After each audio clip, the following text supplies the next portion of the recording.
तो गाइस पिछले मैं बहुत ही लंबे टाइम से एक ऐसी मानवा को ढूंढ रहा था जो कि बीस्टों को टेम करने की मानवा हो, क्योंकि अगर मैं आप लोगों को सच बताऊं तो यहाँ पर पर्सनली मुझे भी बहुत ज़्यादा इस तरह की मानवाएं पसंद है जिनमें कि किसी बीस्ट को टेम किया जाता हो। और फाइनली काफ़ी लंबे इंतज़ार के बाद में अब मुझे एक ऐसी मानवा मिल चुकी है जो कि बीस्ट को टेम करने की मानवा है। वैसे तो ऑलरेडी काफ़ी सारी ऐसी मानवाएं हैं जिनमें कि बीस्टों को टेम किया जाता है, लेकिन उन्हें पहले ही किसी ने एक्सप्लेन किया हुआ है। लेकिन आज मैं जिस मानवा को शुरू करने वाला हूँ ये एक न्यू मानवा होने वाली है जिसे कि अभी किसी ने भी एक्सप्लेन जो है वो नहीं किया है। तो इसीलिए मैं उम्मीद करता हूँ कि आप लोगों को ये मानवा जो है वो बहुत ज़्यादा पसंद आएगी। और अभी तक मैं उसी तरह की मानवाओं को एक्सप्लेन करता रहा हूँ जो कि आपको पसंद हुआ करती थी, लेकिन अब फाइनली मैं एक ऐसी मानवा को एक्सप्लेन करने वाला हूँ जो कि मेरी पर्सनली फेवरेट मानवा है। तो इसीलिए मैं उम्मीद करता हूँ कि आप लोग भी जो है वो इस मानवा को देखना पसंद करेंगे। तो चलो फिर टाइम को बर्बाद ना करते हुए अपनी जो मानवा है उसे शुरू करते हैं। एपिसोड की स्टार्टिंग होती है और हम एक जिंगझाओ नाम की सिटी को देखते हैं और जहाँ पर कि आज 20 मई 2024 डेट होती है। और हम देखते हैं कि अचानक से ही जो जिंगझाओ सिटी होती है उसके ऊपर एक स्पेस के अंदर पोर्टल जो है वो ओपन होने लगता है, जिसे देखने के बाद में वहाँ पर खड़े हुए लोग चिल्लाते हुए बोलते हैं कि ये तीसरा स्पेस जो है वो आज जिंगझाओ सिटी के ऊपर अपेयर हुआ है। जल्दी से थर्ड डिवीजन के जितने भी लोग हैं वे सभी के सभी तैयार हो जाओ फाइट करने के लिए। और इतना बोलते के साथ ही वहाँ पर जितने भी सुपर हीरो मौजूद होते हैं वे सभी के सभी जो होते हैं वो फाइट करने के लिए तैयार हो जाते हैं। और तभी अचानक से हम देखते हैं कि वहाँ पर एक मॉन्स्टर आ जाता है जो कि ह्यूमन लैंग्वेज को बोल रहा होता है। और अब वहाँ पर आने के बाद में वो मॉन्स्टर जो होता है वो बोलता है कि सच में तुम ह्यूमन जो है वो बहुत ही ज़्यादा अनोइंग होते हो इतने कमज़ोर होने के बाद भी, लेकिन कोई बात नहीं, आज तुम लोगों के ख़त्म होने का टाइम आ चुका है। और अब हमें इस मॉन्स्टर के बारे में बताया जाता है कि ये 6 एयर्ड वुल्फ ट्राइब का वुल्फ किंग है जो कि गोल्ड टायर का है। और अब वो जो वुल्फ किंग होता है वो इतने बोलते के साथ ही वहाँ पर मौजूद जो सुपर हीरो होते हैं उनके ऊपर अटैक कर कर उन्हें मारना शुरू कर देता है। जिसे देखने के बाद में वहाँ पर खड़ी हुई एक लड़की जो होती है वो बहुत ज़्यादा हैरान हो जाती है और वो हैरान होते हुए बोलती है कि गोल्ड टीयर क्या, इसका मतलब ये है कि यहाँ पर जो पोर्टल अपेयर हुआ है वो हाई लेवल का पोर्टल था। जो सुनते के साथ ही वो वुल्फ किंग जो होता है उस लड़की के सामने आ जाता है और उसके सामने आते हुए बोलता है कि इस चीज़ को रियलाइज़ करने के लिए अब बहुत ज़्यादा देर हो चुकी है, क्योंकि तुम्हें बचाने के लिए अब कोई नहीं आने वाला। और उस वुल्फ किंग के इतना बोलते के साथ ही अचानक से उस वुल्फ किंग और उस लड़की के बीच में एक धमाका देखने के लिए मिलता है। और हम देखते हैं कि वहाँ पर कोई पर्सन आ जाता है जो कि आते हुए उस लड़की से बोलता है कि इसे मेरे ऊपर छोड़ दो और बाकी की चीज़ों को तुम संभालो। और उस बंदे को देखते के साथ ही वहाँ पर खड़े हुए दूसरे लोग जो होते हैं वो भी काफ़ी ज़्यादा खुश हो जाते हैं और खुश होते हुए बोलते हैं कि ये तो मिस्टर वैन युवान है, फाइनली अब हम लोग जो है वो बच जाएंगे। और उनके इतना बोलते के साथ ही अचानक से हमें उस जगह पर एक काफ़ी तगड़ा धमाका देखने के लिए मिलता है। जिसके बाद अब हमारा व्यू कुछ टाइम बाद पर आ जाता है जहाँ पर कि हम उसी लड़की को देखते हैं जो कि उस वुल्फ के साथ में फाइट कर रही थी। और अब वो आकर किसी को रिपोर्ट देते हुए बोलती है कि रिपोर्ट मिस्टर वैन ह्यूमन की मदद से हम लोगों ने successfully 6 air demon wolf tribe का जो वुल्फ किंग था उसे हरा दिया। जो सुनते के साथ ही वो बंदा जो होता है वो भी रिपोर्ट को चेक करने लगता है। रिपोर्ट को चेक करते हुए बोलता है कि एक और शी रैंक की यहाँ पर जो रिफ्ट थी वो अपेयर हो गई है। बीते पिछले 10 सालों में टोटल 61 रिफ्ट जो है वो अपेयर हुई है। अगर इसी तरह से चलता रहा तो पता नहीं अगले कितने लंबे टाइम तक हम लोग जो है वो इस चीज़ को रोक पाएंगे। पता नहीं क्यों मुझे एक अच्छी फीलिंग जो है वो नहीं आ रही। और इतना बोल कर वो बंदा जो होता है वो उस लड़की से बोलता है कि ठीक है ये सिचुएशन हम लोगों के कंट्रोल के बाहर है, हम इसे कंट्रोल नहीं कर सकते, तो इसीलिए वुडा मार्शल एकेडमी जो है उसके यहाँ पर अवेकनर डिवीज़न एग्ज़ाम का जो कल्चर है उसे अभी से यहाँ पर स्टार्ट किया जाता है। इस बार हमें ज़्यादा से ज़्यादा अवेकनरों को अपनी एकेडमी के अंदर ज्वाइन कराना होगा, इसीलिए जो एडमिशन स्कोर है उसे भी आधा कर दिया जाए। जो सुनकर वो लड़की भी ओके बोल कर वहाँ से चली जाती है। जिसके बाद में अब हमारा व्यू जो होता है वो एक स्कूल के ऊपर आ जाता है जहाँ पर कि टीचर जो होती है वो क्लास को डिसमिस कर देती है। जिसके बाद में अब हम क्लास के अंदर बैठे हुए स्टूडेंटों को देखते हैं जहाँ पर कि एक स्टूडेंट दूसरे से बोलता है कि आखिर तुम क्लास के अंदर अटेंशन क्यों नहीं देते हो, क्या तुम्हें नहीं लगता कि अगर तुमने अटेंशन ना दिया तो तुम जो वुडा एकेडमी है उसे ज्वाइन नहीं कर पाओगे, वो भी अपने लो स्कोर के कारण। सच में ये कितनी ज़्यादा शर्म की बात होगी। जो सुनकर दूसरे वाला लड़का पहले वाले से बोलता है कि तुम हमेशा ही बेफालतू की बकवास करते रहते हो जिसका कोई भी मतलब नहीं है। जरा ये सोचो कितना ज़्यादा अच्छा होता अगर हम यहाँ पर जो स्कूल की ब्यूटी यान रैन है उसके पास में बैठे हुए होते। जो उनका दूसरे वाला बंदा भी बोलता है कि तुमने बिल्कुल सही कहा, लेकिन सच में ये कितने दुख की बात है कि बस एक कचरा जो है वो उसके पास में बैठा हुआ है। और उनके इतना बोलते के साथ हम उसी लड़की लिन यान रैन को देखते हैं, जो कि देखने में भी काफ़ी ज़्यादा खूबसूरत होती है। और अब जो यान रैन होती है वो अपने पास में बैठे हुए लड़के से बोलती है कि जल्दी ही हम लोग जो है वो ग्रेजुएट होने वाले हैं, इसीलिए शो भाई मैं तुमसे पूछना चाहती हूँ कि आखिर तुम कहाँ पर जाने वाले हो। क्या तुम जो लिटरेरी एकेडमी है उसके अंदर जाओगे या फिर तुम जो वुडा एकेडमी है उसके अंदर जाओगे। जोश उनका शो भाई नाम का जो लड़का होता है वो उसे बोलता है कि सच बताओ तो मैं इस बारे में नहीं जानता हूँ। जोश उनका यान रैन उससे बोलती है कि क्या तुम नहीं जानते। जोश उनका शो भाई बोलता है कि अगर मैं जो लिटरेरी एकेडमी है उसके अंदर जाता हूँ तो मैं मानता हूँ कि मेरे ग्रेड्स जो है वो एवरेज रहेगी, लेकिन उसके बाद भी मुझे वहाँ पर काफ़ी टाइम मिलेगा जिसमें मैं अलग देशों की लैंग्वेज और एडवांस मैथ जो है वो सीख सकता हूँ। लेकिन अगर मैं जो वुडा एकेडमी है उसके अंदर जाता हूँ तो पहली बात तो मेरी फैमिली के पास में इतना पैसा नहीं है जो कि मुझे वहाँ पर भेज सके, और दूसरा मेरे पास में जब सप्लाईमेंट नहीं होगी तो मुझे नहीं लगता कि मेरा टैलेंट इतना अच्छा है कि मैं वहाँ पर कुछ ज़्यादा कर पाऊँगा। और इतना बोलकर जो शू भाई होता है वो अपने मन में सोचता है कि यही सवाल तो मैं खुद से भी पूछता रहता हूँ कि आखिर मुझे कहाँ पर जाना चाहिए। ज़्यादातर तो यही होता है कि जब कोई पर्सन किसी दूसरे वर्ल्ड के अंदर जाता है तो उसके पास में या तो अच्छा टैलेंट होता है या फिर अवेकनिंग का सिस्टम होता है, लेकिन अब तो मुझे खुद के ऊपर ही शक होने लगा है कि क्या मैं किसी दूसरी दुनिया से यहाँ पर आया हूँ। और शो भाई ये सोच ही रहा होता है तभी जो यान रैन होती है वो शो भाई से बोलती है कि शो भाई आखिर तुम मेरे साथ में जो लिटरेरी एकेडमी है उसके अंदर ही क्यों नहीं चलते। और अगर बात की जाए तुम्हारे एडमिशन की तो तुम्हें एडमिशन की भी टेंशन लेने की कोई ज़रूरत नहीं है। मैं तुम्हें गारंटी देती हूँ कि मैं तुम्हारा एडमिशन जो है वो ज़रूर करा दूंगी। और उसके इतना बोलते ही अचानक से वहाँ पर कोई चीज़ अपेयर होती है जिसे देखकर शो भाई भी हैरान रह जाता है।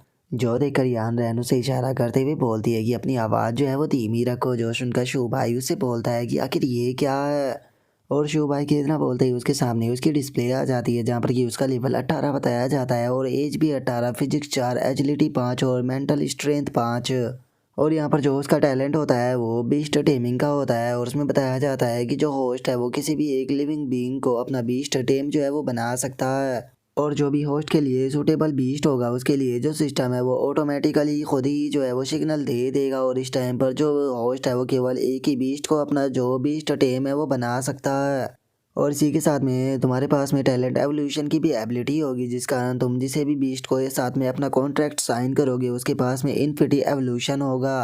और जैसे जैसे होस्ट के जो बीस्ट है वो ग्रो करेंगे वैसे वैसे ही जो होस्ट है वो भी ग्रो करता जाएगा। और अगर यहाँ पर जो बीस्ट है उनके लेवलों की बात की जाए तो सबसे पहले आता है ऑर्डिनरी रियलम, फिर आता है ब्राउन्ज रियलम, फिर आता है सिल्वर रियलम, फिर आता है गोल्ड रियलम, फिर आता है प्लेटिनम रियलम, फिर आता है डायमंड रियलम, फिर आता है लोड टीयर रियलम, फिर आता है मिड टीयर रियलम, और सबसे आखिरी में आता है डिवाइन रियलम। और इन सभी रियलमों के बीच में भी यहाँ पर छोटे छोटे लेवल जो है वो देखने के लिए मिलते हैं, जिसमें सबसे पहले आता है इंटल, फिर आता है इंटरमीडिएट और फिर आता है एडवांस स्टेज। और अभी सिस्टम को देखने के बाद में जो शू भाई होता है वो भी हैरान रह जाता है, हैरान होते हुए अपने मन में सोचता है कि क्या ये मेरा सिस्टम है। और शू भाई के इतना सोचते ही जो यान रैन होती है वो शू भाई से बोलती है कि शू भाई सब कुछ ठीक तो है ना, तुम तो अचानक से बहुत ज़्यादा हैरान हो गए हो। जो सुनते ही जो शू भाई होता है वो अपने मन में सोचता है कि लगता है कि इसे मेरे सिवा कोई नहीं देख सकता। और इतना सोचकर शो भाई जो होता है वो यान रैन के हाथ को पकड़ते हुए उसे बोलता है कि टेंशन मत लो मैं ठीक हूँ। और अब शो भाई को यान रैन का हाथ पकड़ता हुआ देखकर वहाँ पर खड़े हुए सभी लोगों को बहुत ज़्यादा गुस्सा आ जाता है। और एक बंदा चिल्लाते हुए बोलता है कि इस बास्टर्ड ने तो यहाँ पर हमारी जो गोडस है उसे हाथ लगा दिया। तभी दूसरा बंदा रोते हुए बोलता है कि यकीन नहीं होता कि इसके जैसे यहाँ पर कचरे ने हमारी गोडस को टच कर दिया। जो सुनकर तीसरा बंदा चिल्लाते हुए बोलता है कि मैं तो इस चीज़ से ही सेटिस्फाई नहीं था कि ये बास्टर्ड जो है वो गोडस के साथ में बैठा हुआ है, लेकिन जरा देखो तो ये तो यहाँ पर मेरी गोडस को टच कर रहा है, लगता है कि इसे यहाँ पर सबक जो है वो सिखाना पड़ेगा।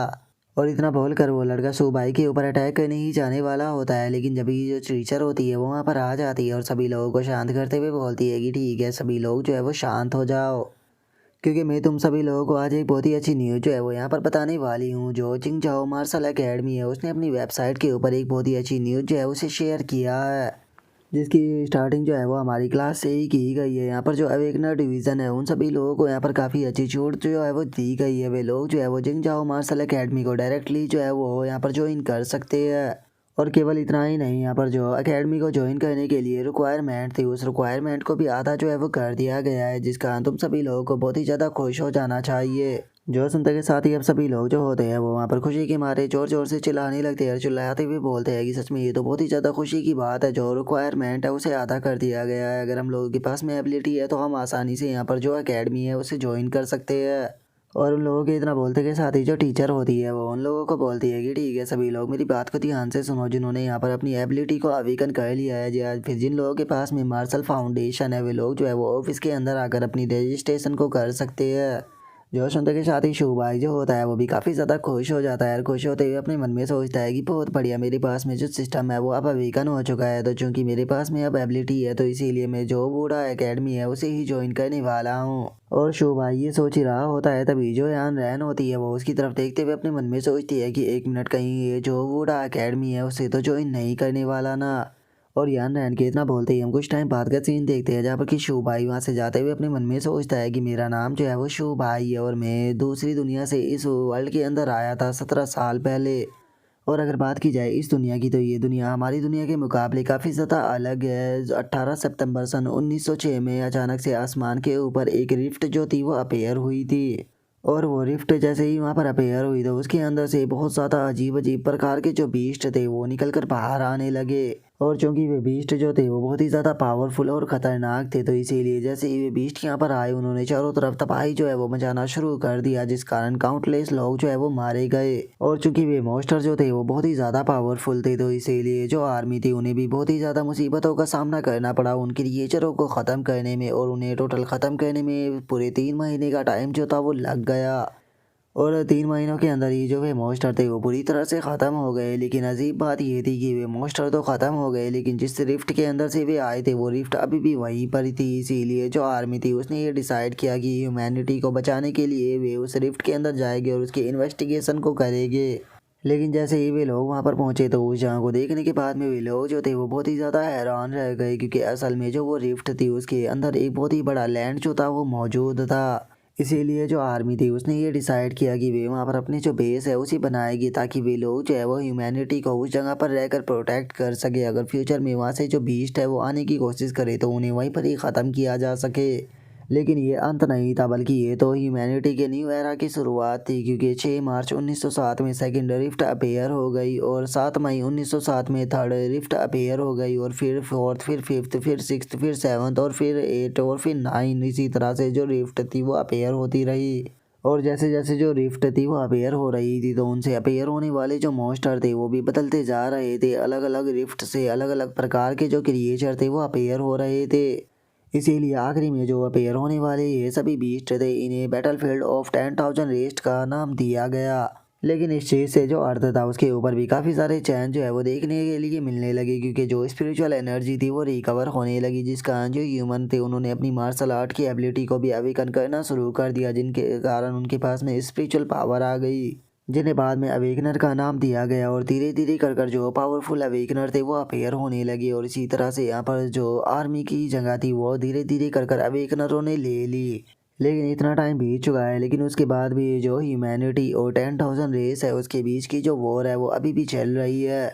और अब सिचुएशन को देखकर ऐसा लगता है कि वॉर की सिचुएशन जो है वो बिल्कुल भी सही नहीं है। इसीलिए जो एकेडमी है वो भी ज़्यादा से ज़्यादा अवेकनर जो है उन्हें रिक्रूट करना चाहती है।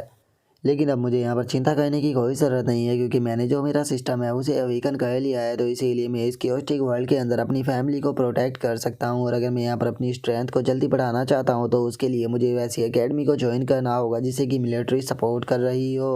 और ये काफ़ी अच्छी बात है कि मैंने जो बीस्ट टेमर की एबिलिटी है उसे अवेकन किया है, तो इसीलिए बस मुझे अपने लिए एक बीस्ट जो है वो टेम करना होगा, जिसके बाद में मैं बिना किसी प्रॉब्लम के जो एकेडमी का एग्ज़ाम है वो दे सकता हूँ। और मैंने डिसाइड किया है कि मैं जो वुडा एकेडमी है उसे ज्वाइन करने वाला हूँ। मैंने अभी भी अपने पास में 2,000 युवान जो है वो बचा कर रखे हैं, तो इसीलिए मुझे लगता है कि वुडा एकेडमी को ज्वाइन करने के लिए 2,000 युवान जो है वो काफ़ी रहेंगे। और इतना सोच कर जो शुभाई होता है वो एक बीस्ट की जो शॉप होती है उसके अंदर आ जाता है और वहाँ पर आते हुए अपने मन में सोचता है कि जो सिस्टम था उसने कहा था कि जैसे ही मुझे अपने लिए सूटेबल बीस्ट मिल जाएगा तो वो यहाँ पर रिएक्ट करेगा, लेकिन अभी तक उसने रिएक्ट क्यों नहीं किया। और शुभाई ये सोच ही रहा होता है तभी वहाँ पर खड़ी हुई लड़की जो होती है वो शुभाई से बोलती है कि सर आपका स्वागत है, बताइए मैं आपकी किस तरह से मदद कर सकती हूँ। जोश का शुभाई जो होता है वो उससे बोलता है कि मैं इसमें एक बीस्ट टेमर हूँ, मैं अपने लिए एक सही सा बीस्ट जो है वो देखने के लिए आया हूँ, तो क्या आपके पास में कोई अच्छा बीस्ट मौजूद है। जो सुनने के बाद में वो लड़की उससे बोलती है कि सर वहाँ पर देखिए, जैसा कि आप इस ब्लैक कैट को देख सकते हो, ये ब्लैक कैट जो है वो देखने में तो ऑर्डिनरी सी लगती है लेकिन उसके बाद भी इसका प्राइस बहुत ज़्यादा हाई है, जिसका कारण है इसकी ब्लड लाइन, क्योंकि इसके पास में नीदर कैट की ब्लड लाइन है, जिसका इसके पास में सिल्वर रैंक तक पहुंचने का टैलेंट है। इसीलिए इसका स्टार्टिंग प्राइस जो है वो 36,000 रखा गया है। जो सुनकर जो सुभाई होता है वो अपने मन में सोचता है कि ये तो बहुत ज़्यादा महंगी है। और सुभाई के इतना सोचते ही वो लड़की सुभाई को दूसरे बीस्ट को दिखाते हुए उसको बताती है कि ये 4 एयर डॉग है, जिसकी कि अगर ब्लड लाइन की बात की जाए तो इसके पास में 6 एयर डीमन वुल्फ की ब्लड लाइन है। इसीलिए इसका सेलिंग प्राइस जो है वो 33,000 युआन रखा गया है। और इतना बोलकर वो सुभाई को दूसरे भी बीस्ट जो होती है वो दिखाने लगती है, जिनमें से एक की कीमत 56,000 युआन तो दूसरे की कीमत 90,000 युआन होती है। और उन सभी को दिखाकर वो जैसे ही सुभाई की तरफ देखने की कोशिश करती है तो उसे पता लगता है कि जो सुभाई है वो तो वहाँ से गायब हो चुका है। जो देखने के बाद में वो बोलती है कि आखिर वो कहाँ चला गया।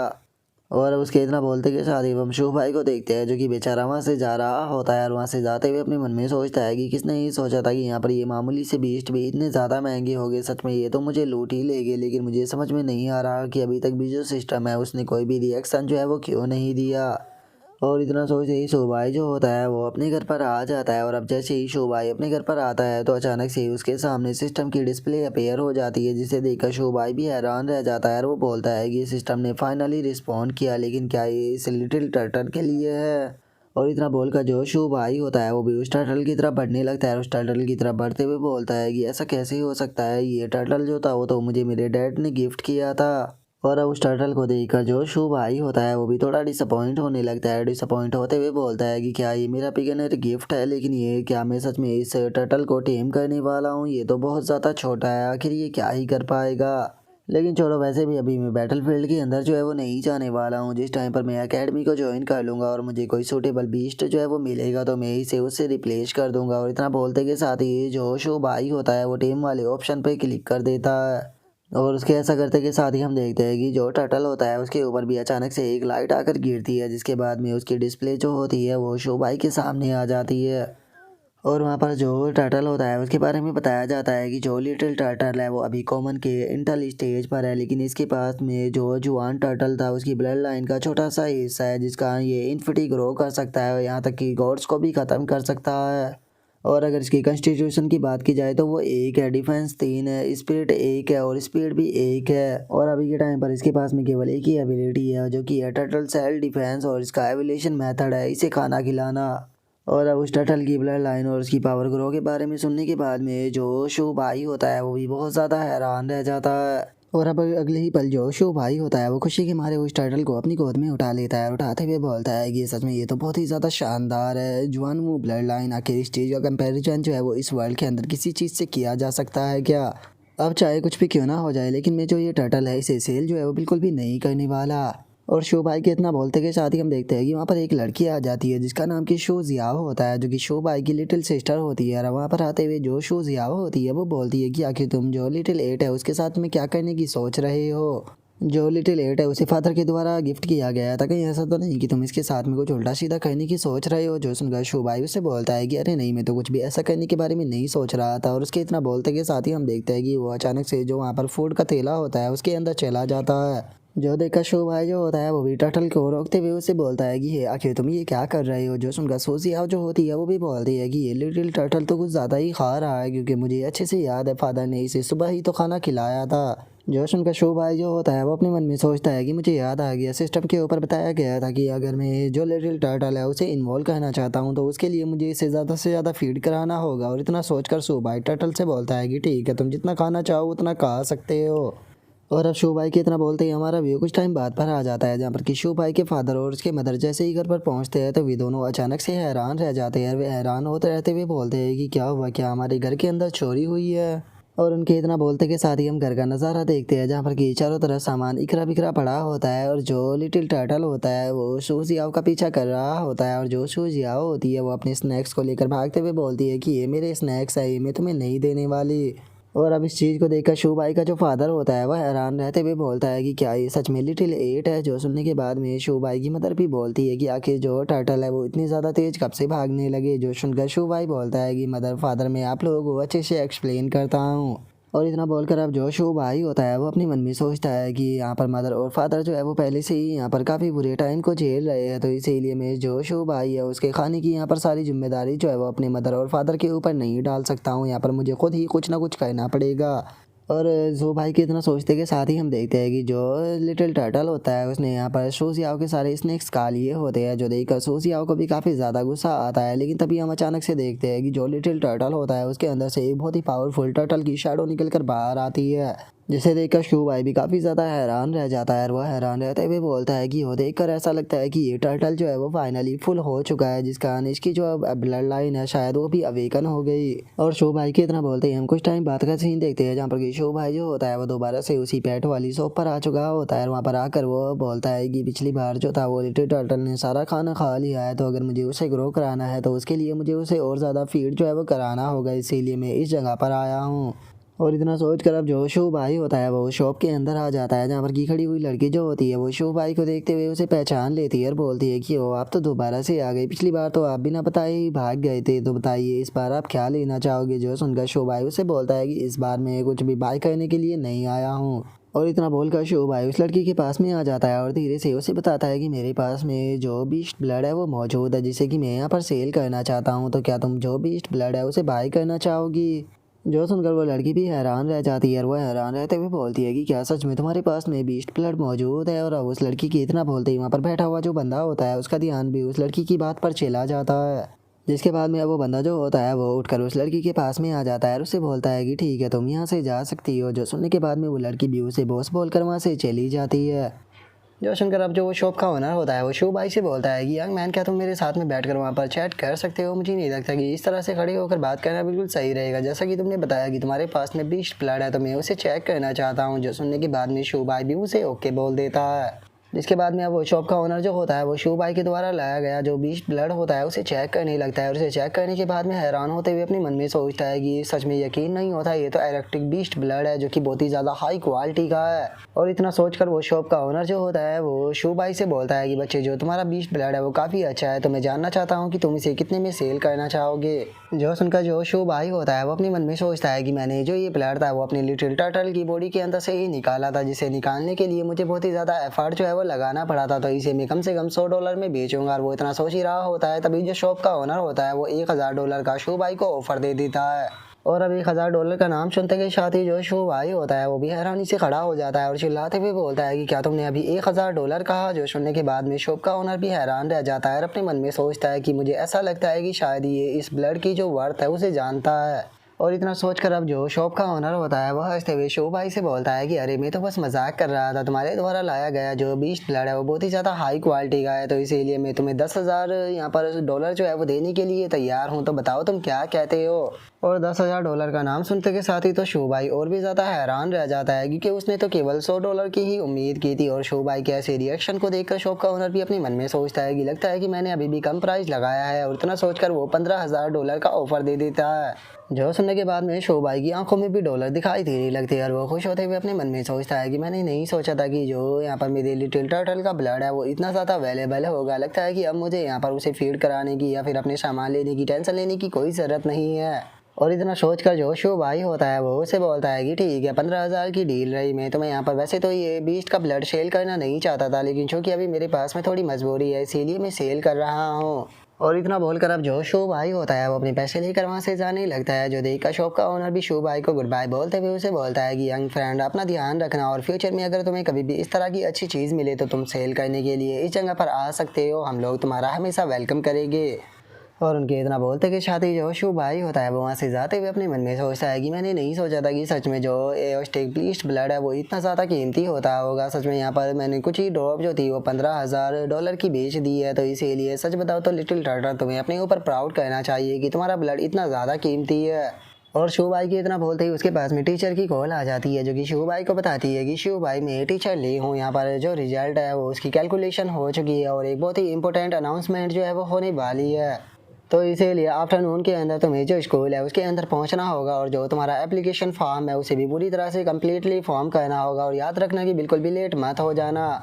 जो सुनकर जो शो भाई होता है वो उसे बोलता है कि टीचर ली क्या मैं जान सकता हूँ कि क्या इंपॉर्टेंट अनाउंसमेंट होने वाली है। और उसके इतना बोलते के साथ ही जो टीचर ली होती है वो कॉल को कट कर देती है, और तभी शो भाई के पास में सिस्टम की नोटिफिकेशन आती है जो कि शो भाई को बताती है कि वार्निंग तुम्हारे पीछे 3 लोग जो है वो लगे हुए हैं जिनकी जो कि बहुत ही गलत इंटेंशन से तुम्हारी तरफ बढ़ रहे हैं, और उनकी अभी दूरी जो है वो तुमसे 10 मीटर दूर है, तो इसीलिए तुम केयरफुल हो जाओ।